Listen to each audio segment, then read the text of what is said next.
Hey everyone, I'm Ashleigh Banfield and this is Drop Dead Serious. I have another development to tell you about in the Lynette Hooker case, and it's about the timeline because Brian Hooker has a timeline that he's insisting is reality, but it looks a lot more like he's lying about that too.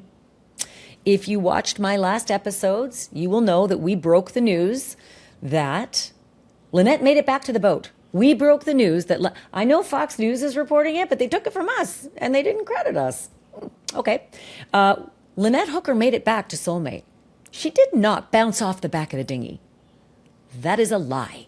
That is a Brian Hooker lie. Honestly, we felt it. We knew it. None of his story made sense, but now there's definitive evidence. If you saw my last episodes, there's definitive evidence that Lynette Hooker was dead on Soulmate, that there's evidence of foul play and a fight on Soulmate. So Brian, what's all this business about her bouncing off the boat and then taking the keys with her in the dry bag? And oh no, I had to float all the way to Marsh Harbour 4 miles that way because none of that's true.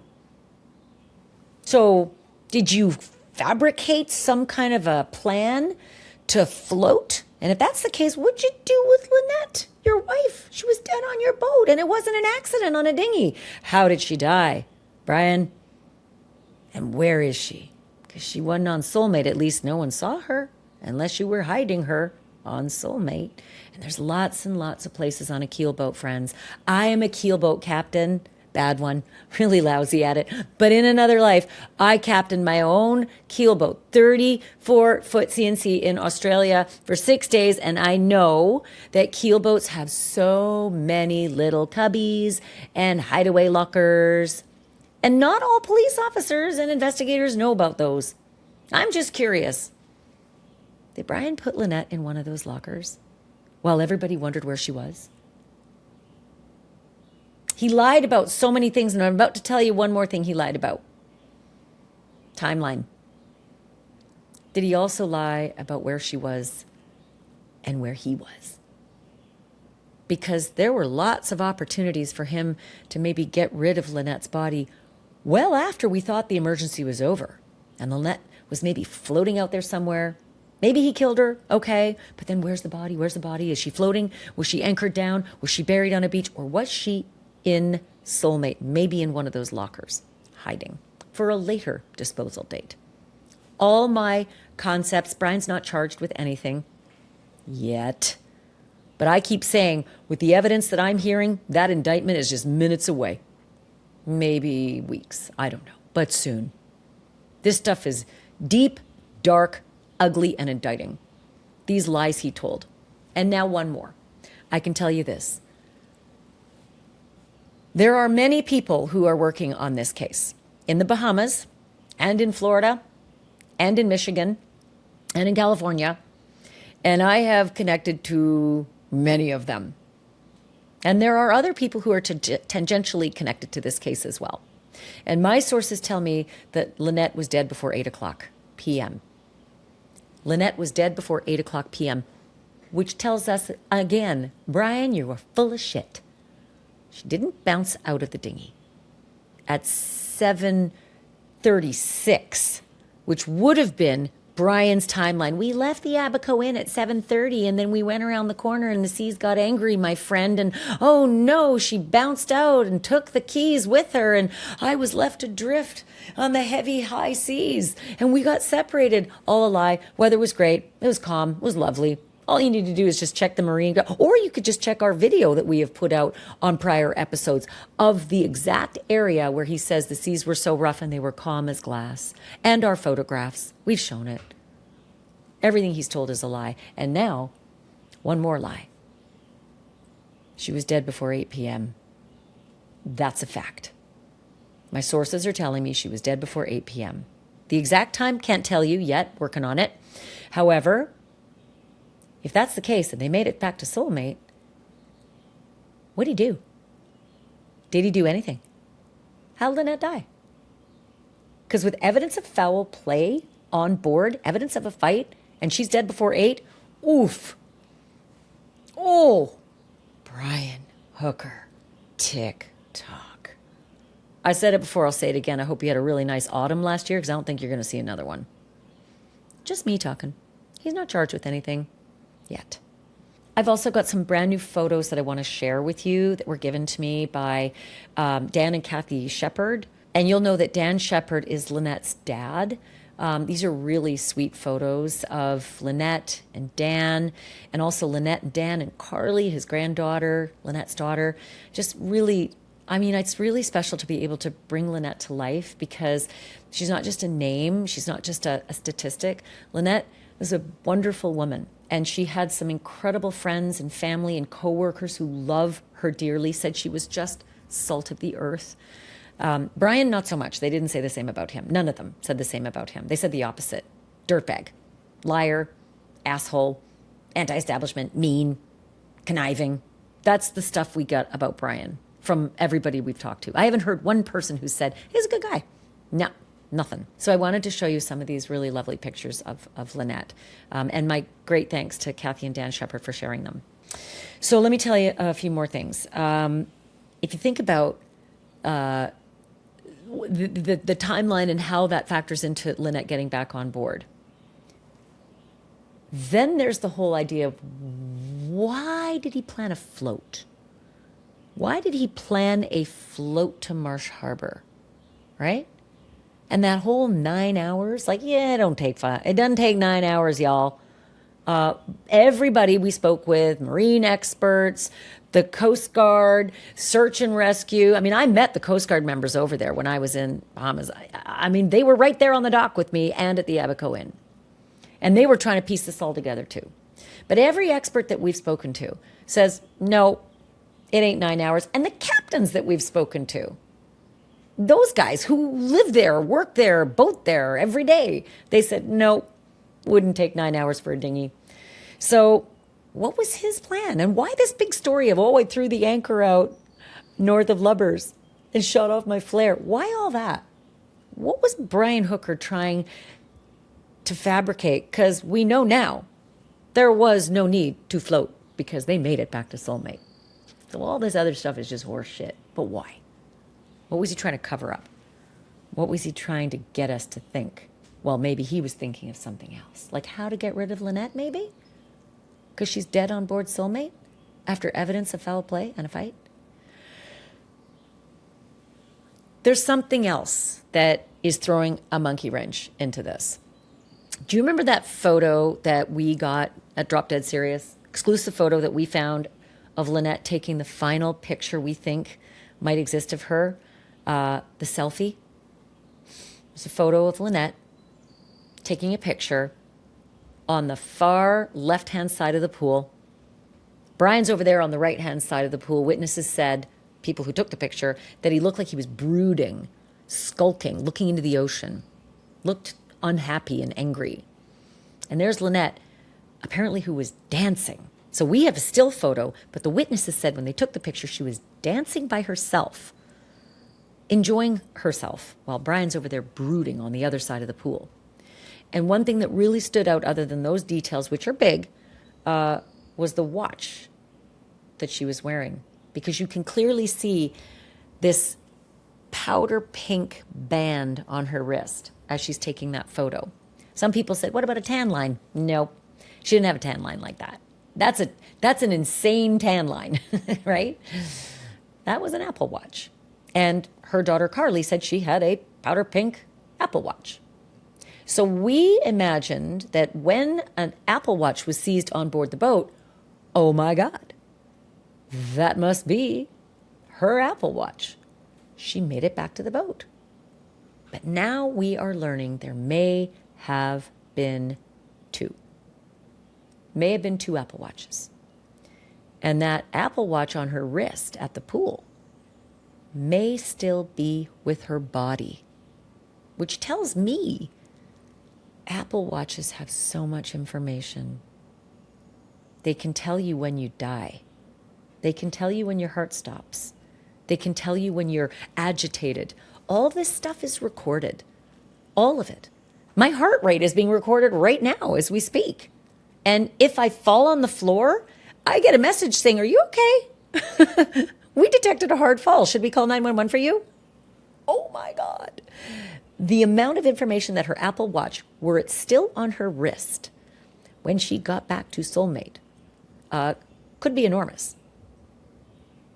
And she could still be wearing it. So Carly, her daughter, told us that she often takes her watch off, puts it on the charger because it dies really quickly. The battery dies really quickly. But what if that wasn't what she did? What if she kept that watch on and there's another older powder pink banded Apple Watch on the boat? I know that I have two exactly like this, same band and everything, in my desk drawer. Maybe that's the same. Maybe there is a wealth of data on the Apple Watch that she had on, if there are in fact two. And that's what we're hearing. There may be in fact two of the exact same watch, and that the watch they seized may not be the watch we saw in the picture. God, I hope that's the case. God, I hope everything was recorded, every moment. And maybe that's why we now know she was dead by 8. Maybe that's why we know. There could be other digital reasons. There could be all sorts of reasons. I know the Alexa, I can't say it too loud, records all sorts of stuff, right? Maybe something happened like that. But wow, what a timeline. And speaking of timeline, you know that photo that we also got exclusively here at Drop Dead Serious of Brian Hooker leaving the Abaco Inn, seemingly by himself? He's walking alone, and he is walking towards the beach and then the dock where his dinghy was parked. And we know his dinghy was parked there because we got a picture of it. And we all also have witnesses who said, oh, boy, that dinghy beside us was really trashy and messy and dirty. And we have all sorts of witnesses who say, yes, that is exactly how they kept their dinghy. And we can see in the picture their dinghy is at the dinghy dock. And then we can see in another picture Brian at exactly 7 bells, 7 o'clock on the nose. He is walking towards the dinghy dock with his big floppy hat on and his seemingly blue pattern shirt. The witnesses at Abaco Inn told us he was wearing a blue and white pattern shirt. Jim Todd told us when he pulled him off of Marsh Harbour, he was wearing a blue pattern shirt. Other people said it looked like he had a gray tan shirt when he was at Abaco Inn, which makes me wonder if he had two. I used to have an extra shirt in my dry bag. Whenever I went out in the dinghy, off the sailboat, into land, I would have extra stuff. Because you get splashed all the time in the dinghy, right? Big wave, windy stuff, whatever happens, you get splashed. Somebody goes by, you go over their waves, you know. So maybe he had two shirts, I don't know. But that photo at 7 o'clock, we are also learning it's possible that Brian and Lynette might have just left right after that. So this whole, we left Abaco Inn at 7:30, doubtful. Maybe a lot earlier. I think Brian maybe was trying to create all sorts of scenarios because he sure spun a big yarn about his wife bouncing off his dinghy, taking the keys with her, and then, oh no, the dry bag's gone, Lynette's gone, and I have no propulsion because I lost one of my oars. Also bullshit. I've been in a dinghy before, and if you can touch the bottom with your oar, which in that area you kind of can, you can just pull yourself to shore, even with big waves. And if you're a former Marine, and he's former, I don't consider somebody with these morals once a Marine, always a Marine. This guy's former. He doesn't display any of the Marine qualities that I know of United States Marine Corps. This guy's a former Marine, and you can't paddle against the waves? I can. I mean, and I'm 5'6", and I'm a girl, and I can do it. But you couldn't save your wife. It was all bullshit, and we knew it, and now we know for sure. Now we have the evidence on board to prove it. Foul play on board. That was exclusive information we brought you 2 episodes ago. So Fox News, it would be nice if you would credit us when you report our stuff. I always credit Fox Digital. All through the Nancy Guthrie, every single day I credited all of their information because they're really good at what they do. It's just that next time it would be nice if they would credit us when we found that stuff exclusively, and we did. A couple of other things. Still a lot of forensic results to come in. There's been great work done by the FBI lab at Quantico. And before you say, oh, it's FBI, nope. This is all United States Coast Guard Investigative Service. That's the group that's at the helm of this. They call themselves CGIS. If you have tips, they have an app CGIS, just app it up, and it can be anonymous. But CGIS has been at the helm of this. They've done a really, really good job. And they have enlisted the help of the FBI lab at Quantico. Apparently, they have been amazing. And there's more to come, which is good. I also wanted to show you something that I've sort of been noodling for a while, and I wanted to show it to you tonight because it just sits odd with me. I wanted to show you Lynette Hooker's final Facebook post, because now, in light of it all, I just cannot believe that this was the meme that she chose to share. I mean, we all share memes about all sorts of things all the time, but this one was her final meme that she shared. It says, "My obituary will read, she loved hard, lived loud, and should not have been left unsupervised. She said fuck more times than anyone could count. Never learned her lesson and managed to turn every questionable decision into a story people still talk about years later." In any other time, that would be hilarious. It's kind of like me. I say an F-bomb all the time. But I'm just so devastated that this was her final post about what her obituary would read as a joke. And I wanted to share it with you because I see her as just so fun-loving, and she had no idea what was coming. This was March 30th. She would be dead in 5 days. It stays with me. That post about what her obituary would read. And it was sent in fun. And 5 days later, she'd be dead and possibly murdered, because the Coast Guard has called this a murder investigation. I have a guest on today's episode that I think is so critical to looking at the Lynette Hooker case. And it's because he worked for CGIS for years, the Coast Guard Investigative Service. And he was at the helm of another case at sea where a woman mysteriously drowned when the boat sank, and they never found her body. But boy, did they ever, I want to say, solve the case. It's a weird thing because let me lay it out for you, and you may have seen this on Netflix. It's the case of Nathan Carman. Does that ring a bell? Nathan Carman from Rhode Island, 22 years old.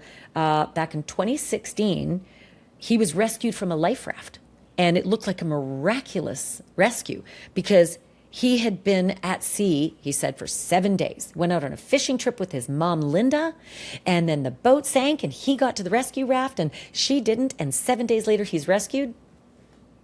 But he doesn't look like he's got any of the signs of someone who's been at sea needing rescue for 7 days. Like, he's not dehydrated, he hasn't lost weight, he's not burned, all that business that, you know, somebody who is in a sinking boat and scrambles for their life and their mom can't make it.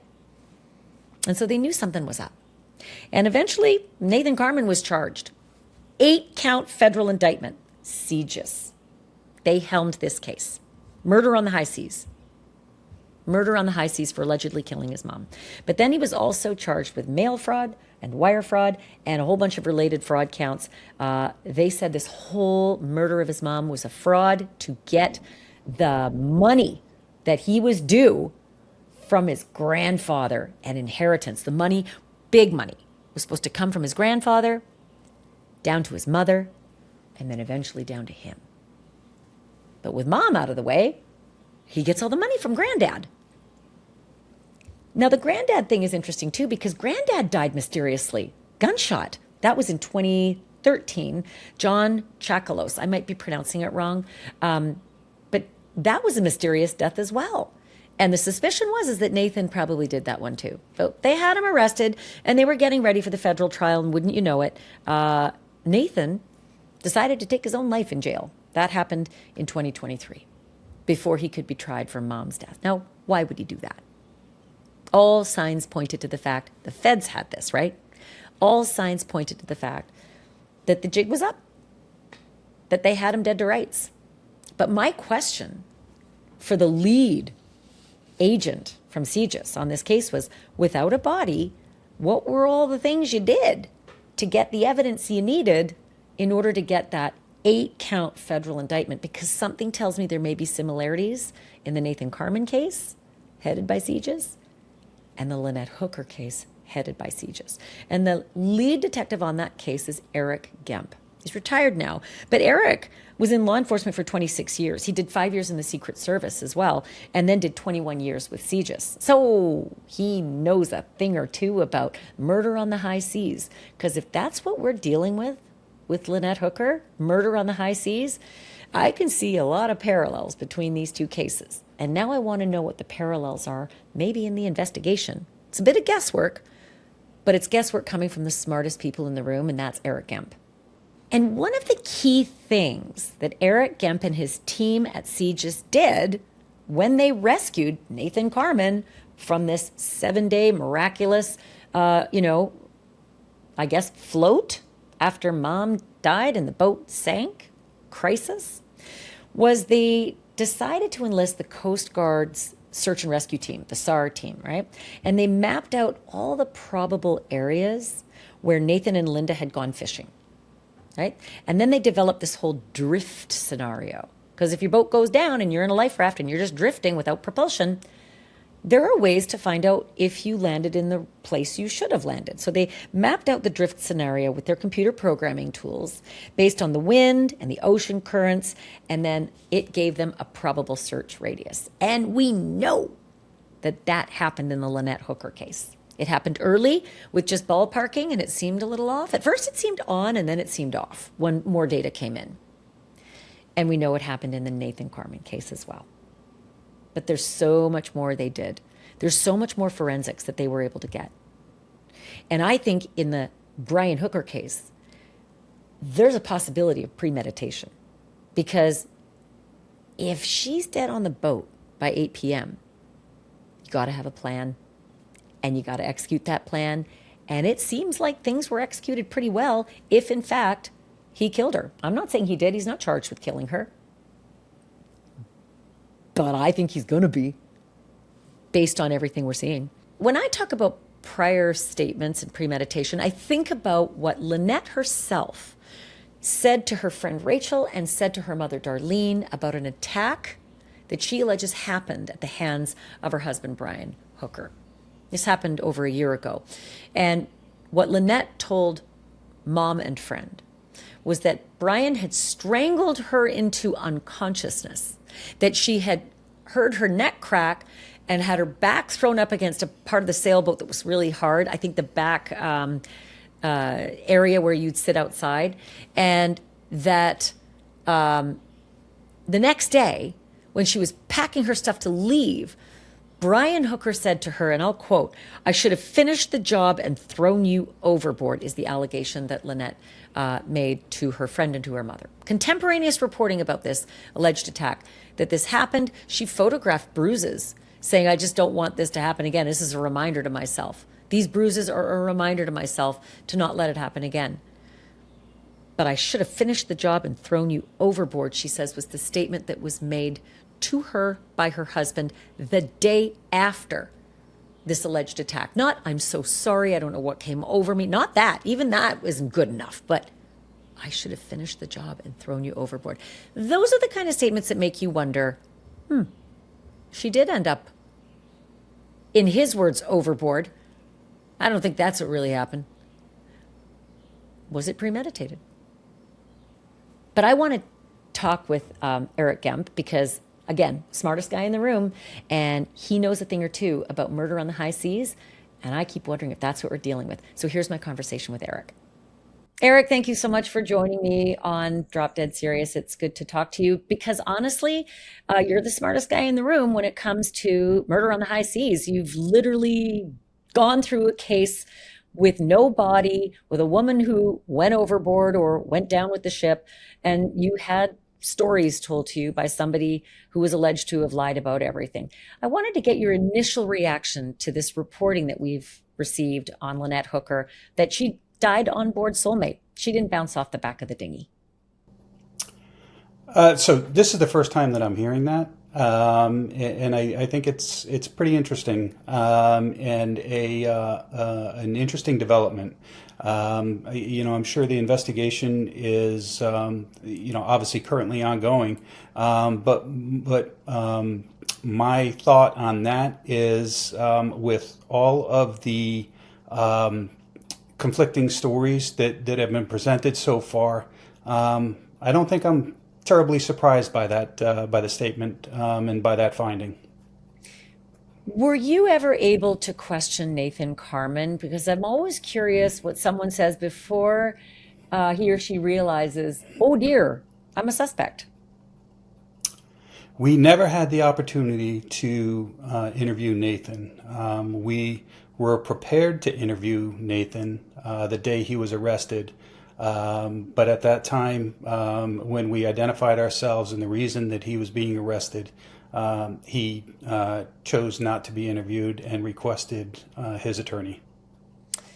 That's always, I mean, someone's right. We all have a Fifth Amendment right right to remain silent. And I always tell people you should. You should exercise that right. You know, even if you're innocent, you should exercise that right. It's frustrating for investigators, though, that's for sure. And in the case of Brian Hooker, he gave multiple statements, apparently, to the Bahamian authorities. From what I understand, the Coast Guard hasn't received those yet, and the Bahamian authorities are in the process of shipping them over. I don't know how they ship them, digitally or by, steamer ship, but we're a long ways out from, Lynette's disappearance.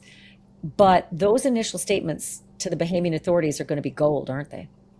They are. They are. And I think that, if I'm drawing parallels between the Nathan Carman case and this Brian and Lynette Hooker case, the initial statements in Nathan's case was also extremely valuable, because following the initial statement, there were several changes and added added details along the way, as he realized that there was heightened scrutiny on what he had stated, and once he became aware that there was an ongoing investigation.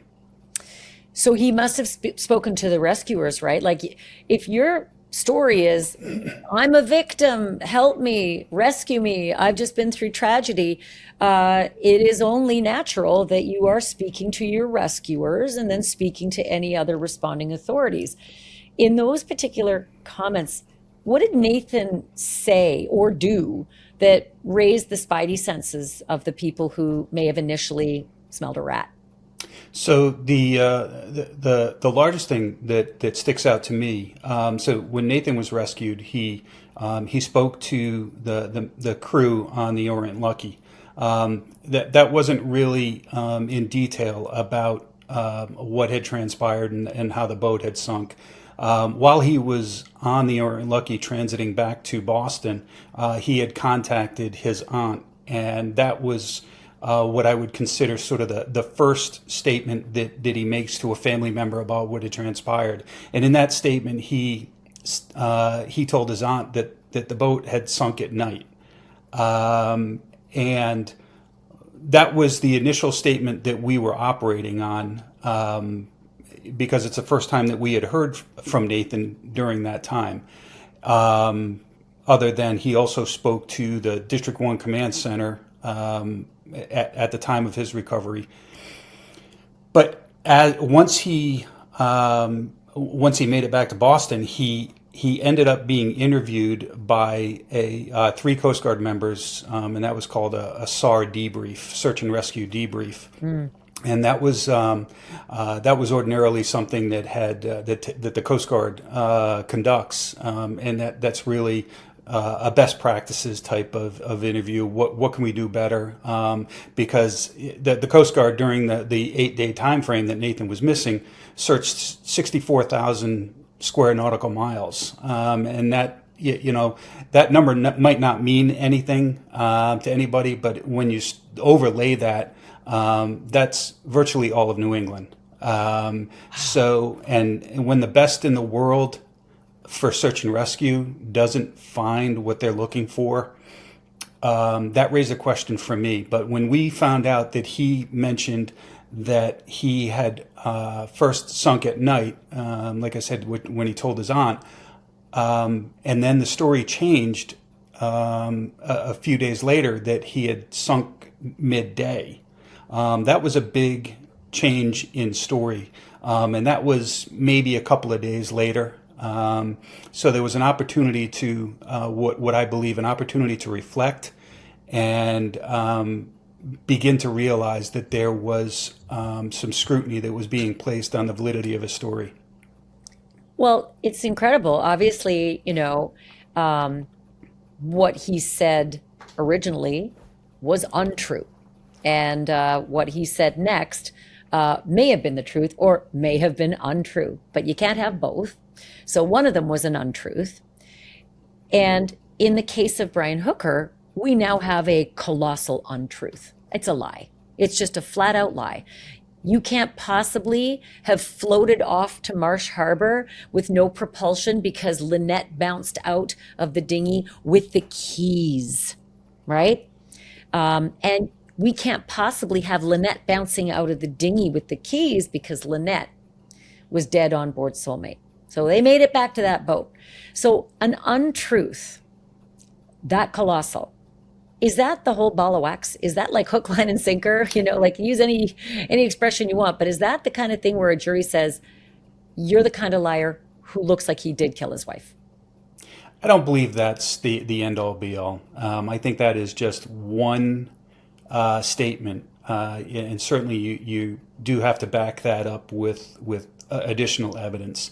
I think there's certainly enough room to be able to say, maybe I misspoke or something along those lines. Is that one statement enough? Not in my mind, and I don't think that a jury would disagree. Wow, I'm shocked. I feel like here's a guy who had us all wound up and had rescuers looking for his wife, just like you were. Coast Guard was looking for Linda Carman, and said it would take a higher authority to have anyone stop him looking for his wife, and that higher authority was a flight out of the Bahamas the next day. It was a very high authority, lots of altitude. But there's no other reason. Like, I just can't come up with any other defense. You got evidence of foul play on board and that she's dead on board. And yet this entire story that's concocted and put together of this massive float and then enacted, like the whole fake scenario is enacted. I mean, look, I've done a lot of cases where somebody says it was an accident and I freaked out, but this is beyond that. No, I would agree with you that the story alone is certainly lends itself to cast doubt on the individual. But I do think that there's a difference. As an investigator, we're doing our very best to follow every single lead that we possibly can, that we think logically needs to be followed. But there's certainly a different threshold once you enter the courtroom, and there's likely a prosecutor in this case that has been consulted. Maybe at a minimum, maybe there's something else going on. Maybe there's some sort of grand jury or some sort of proceeding that's going on. But at a minimum, I'm inclined to think that there's a prosecutor that's been consulted, and just the mere fact that there was a statement that was made and that it is in direct contradiction to logic, doesn't get you to the point you need to get to. There's certainly similarities between these cases, and quite honestly, that's what got my attention initially back in, I think it was early April, if I'm not mistaken. Easter. Nearly 100 days ago. And when I was initially reading about this case, I was shocked at the similarities, to be honest with you. Yeah, me too, which is why I wanted to call you. Were there any other secrets and tricks of investigation that you employed in the Carman case, other than we heard his statements and they were off kilter? What other magic did you weave? Like, tell me what you did digitally. Listen, 2016 was different, but what did you find? What did you do that led you to some conclusions?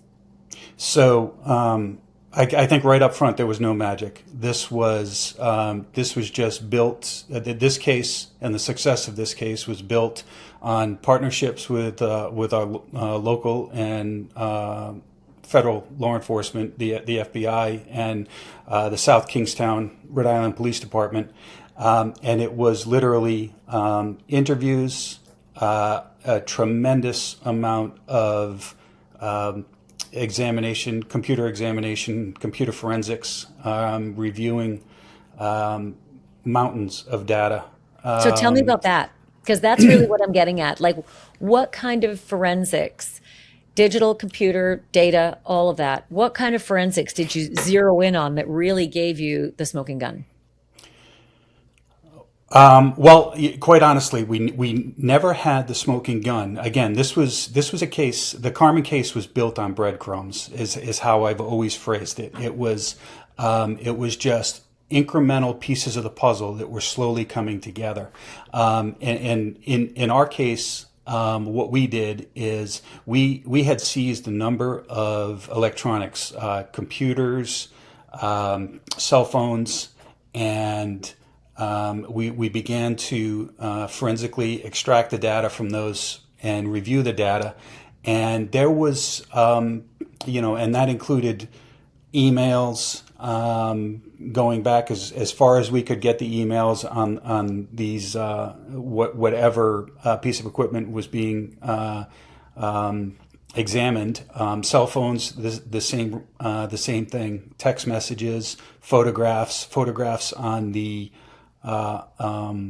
computers, and I don't remember exactly how many there were, but there was, I'm going to say, at least 5 computers and multiple phones that really provided us some insight, and that insight were photographs from previous fishing trips that Linda had stored on her computer, and emails that she had sent to Nathan, and it gave us a little bit of insight as to the nature of their relationship.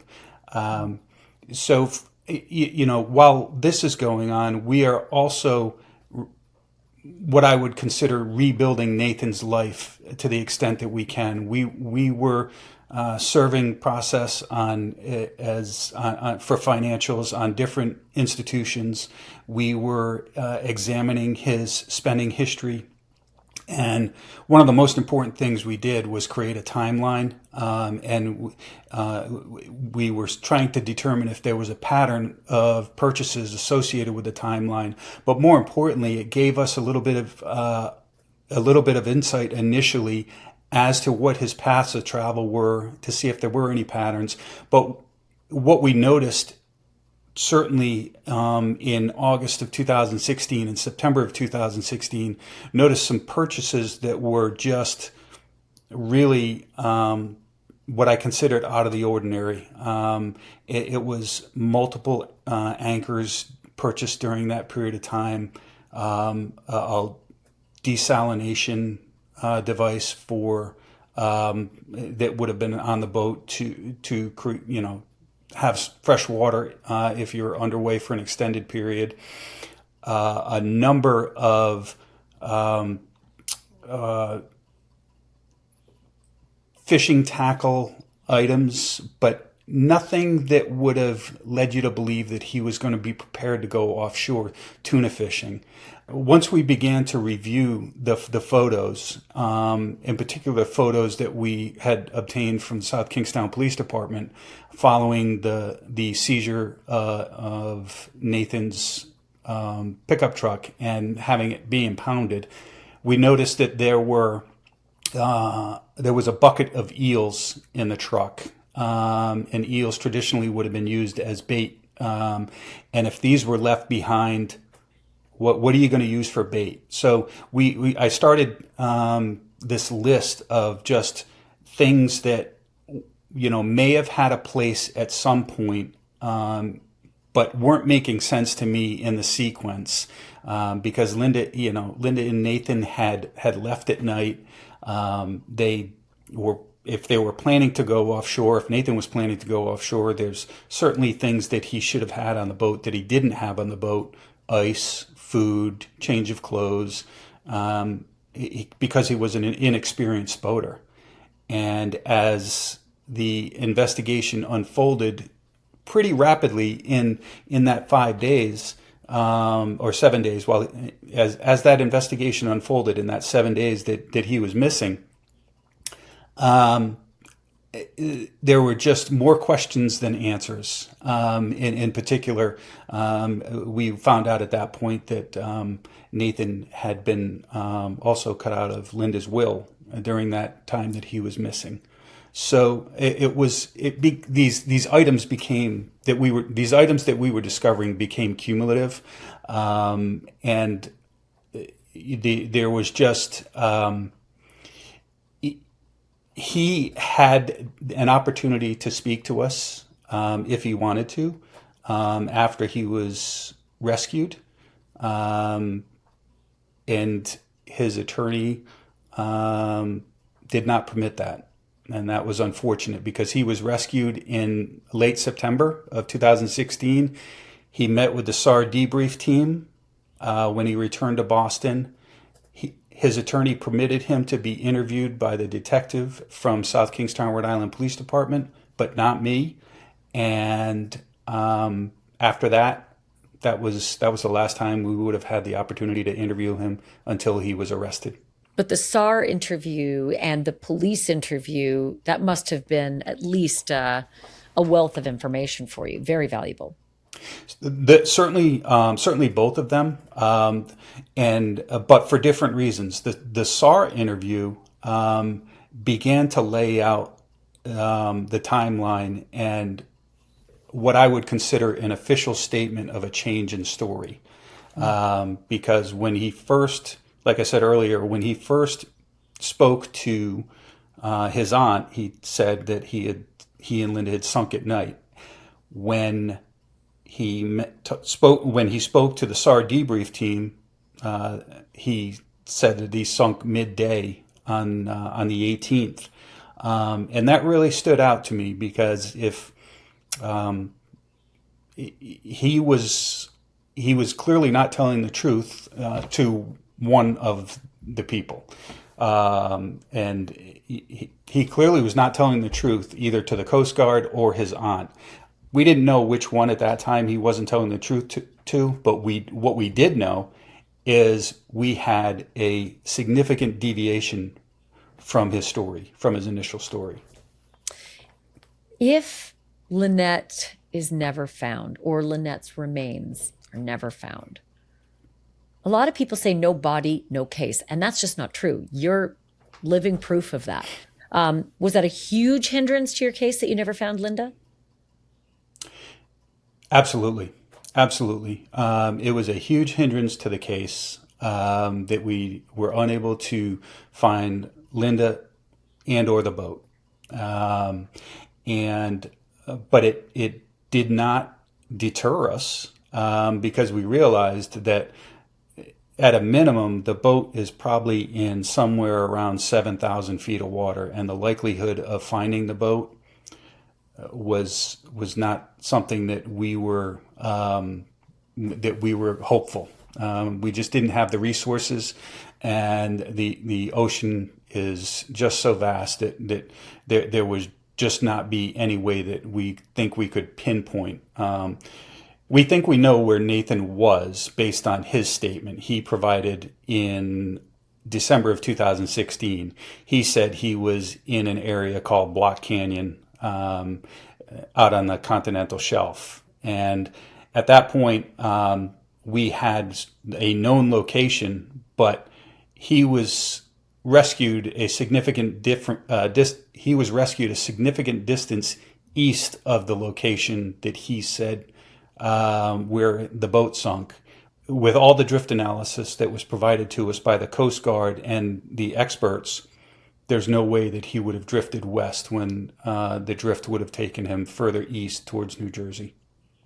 So, I mean, it sounds like the case was being built on conflicting statements, which are impossible to, I mean, when you're in a crisis, you know if it's middle of the night and you know if it's day. If your mom is going down and you're grabbing a lifeboat, you know if it's bright daylight and you can see her, or if it's, dark of night and you can't.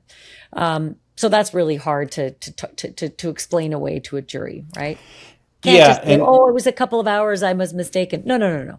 It's a whole world of difference, Yeah, and early on, we began to get witness statements that were telling us, okay, there was a desire to go fish by the windmills southeast of Block Island, and so we started to map how he would have gotten there.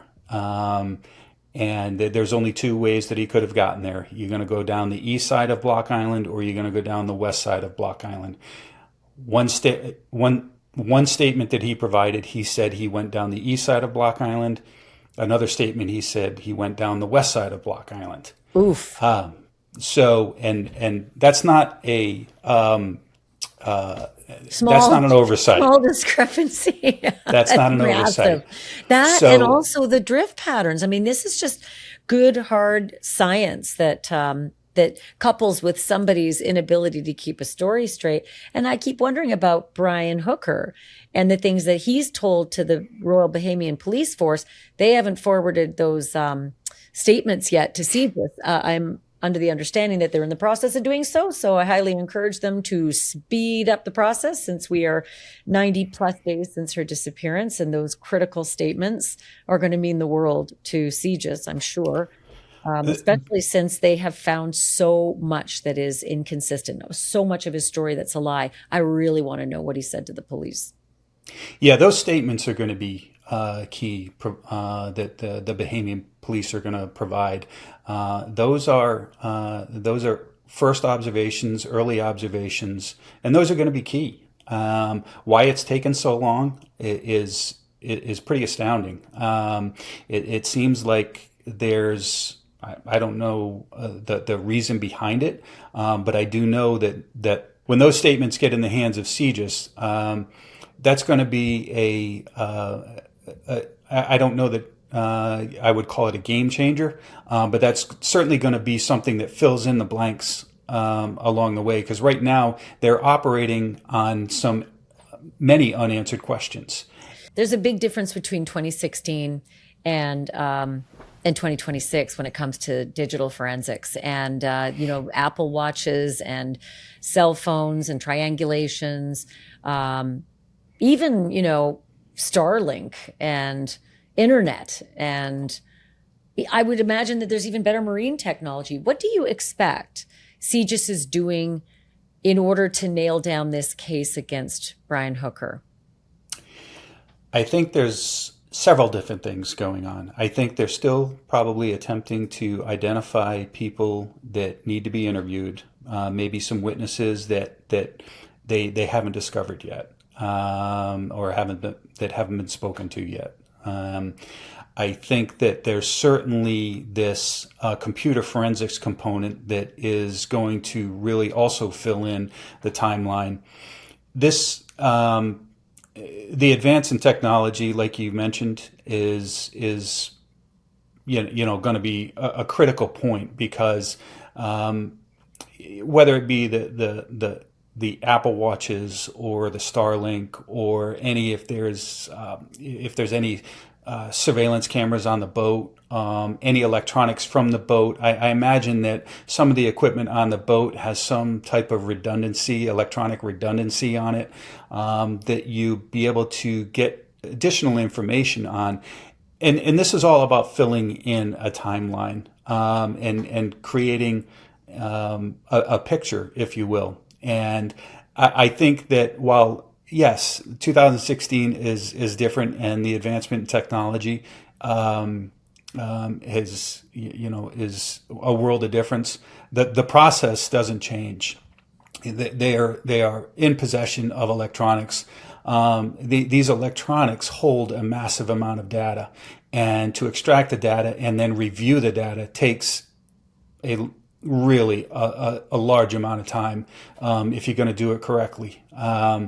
It's not because you don't want to overlook something. Something in this case is so critical you don't want to overlook, and you don't want to just assume something. You want to make sure that you're viewing it and making sure that, okay, have I missed anything? So while the case is 100 days old, it's still very much in its infancy, particularly when it comes to reviewing electronics, because there's, every piece of electronic just holds a massive amount of data.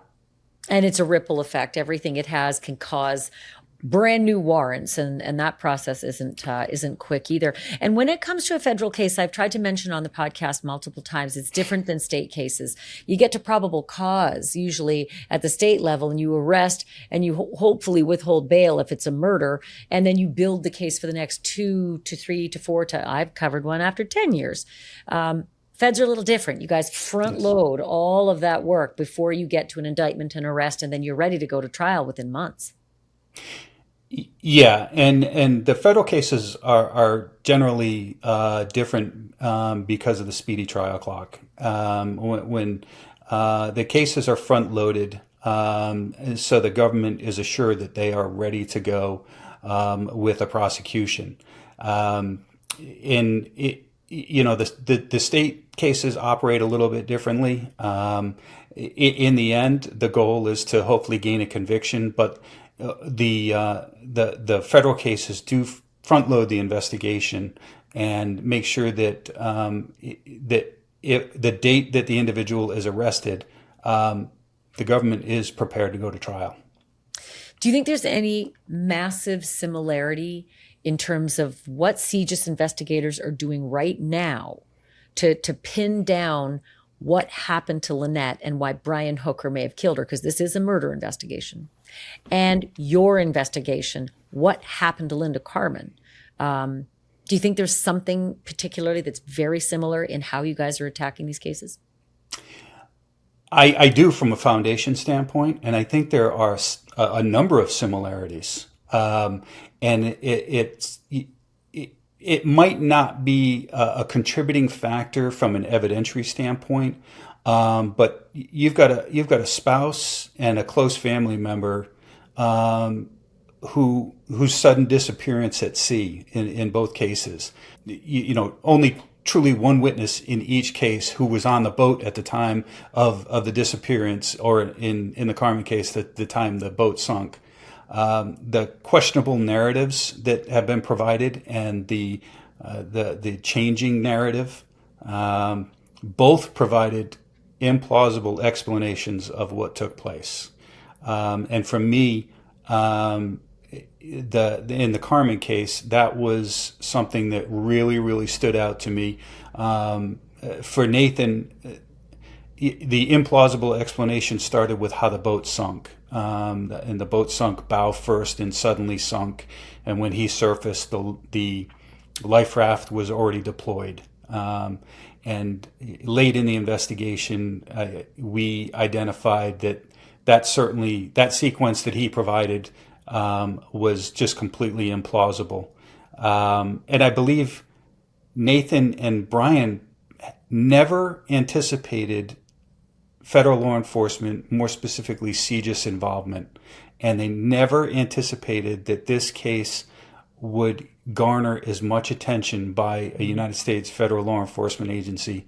Both of them have family members and friends raising doubts about their disappearance, and I could probably go on, but those are just just a handful of similarities between the two cases. Like I said earlier, from an evidentiary standpoint, those are just foundation components. Those are what I view as foundation components to a case.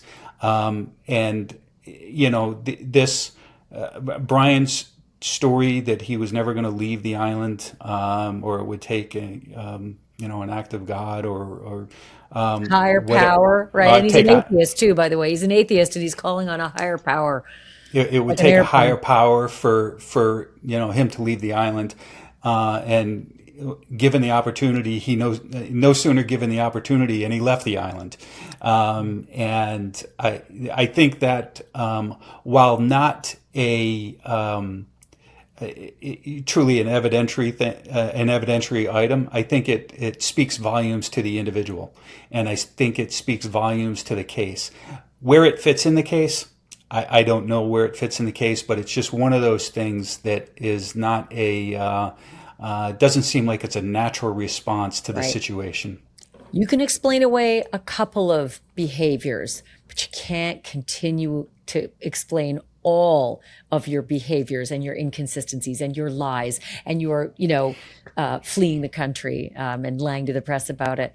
Listen, not all heroes wear capes, but I think CGIS is amazing, and I've been super impressed with everything they've been doing. Let's hold out hope that you and I'll meet with different news, that there's an arrest and maybe there's a trial afoot. I hope so too. That would mean it was a successful investigation. I would temper any enthusiasm. I think that probably great strides have been made, but these cases are built incrementally, and I would I wish the investigators the best of luck, because I think that they are certainly on the right path. But it is. It's just one of these cases that it's going to take time, and unfortunately, family and friends probably don't want to hear that.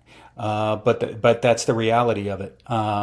The agents aren't going to cut any corners. They're not going to take any shortcuts. They are going to make sure that they put together an absolutely solid case to the best of their ability. Eric Gmp, great talking to you. Thank you so much. Thank you so much, Ashleigh. Appreciate the opportunity. And thank you for your service. Appreciate it. My great thanks to Eric Gemp. That's the kind of guy whose mind I want to tap when there is this seemingly parallel case that's happening in the Bahamas. His case happened in Connecticut, but lots of lies told, right? Inconsistencies, science that proved some of those inconsistencies. And I will be so fascinated when eventually I hope we get to see the case that the Coast Guard Investigative Service is mounting against Brian Hooker, because it's a murder investigation. We were the ones who brought that to you first. And we will continue to bring you news as we learn it. I am working tirelessly. My sources in the Bahamas, my sources in America. Here I am up in Canada. This is truly an international affair. But I'll bring you what I can when I can. Thank you so much for listening. Thank you so much for watching. Thank you for subscribing. And thank you also for being a member. New member Q&A, Ask Me Anything coming soon. Keep your eyes peeled. I'll have that set for you. I'll give you lots of notice. In the meantime, truth isn't just serious. It's drop dead serious.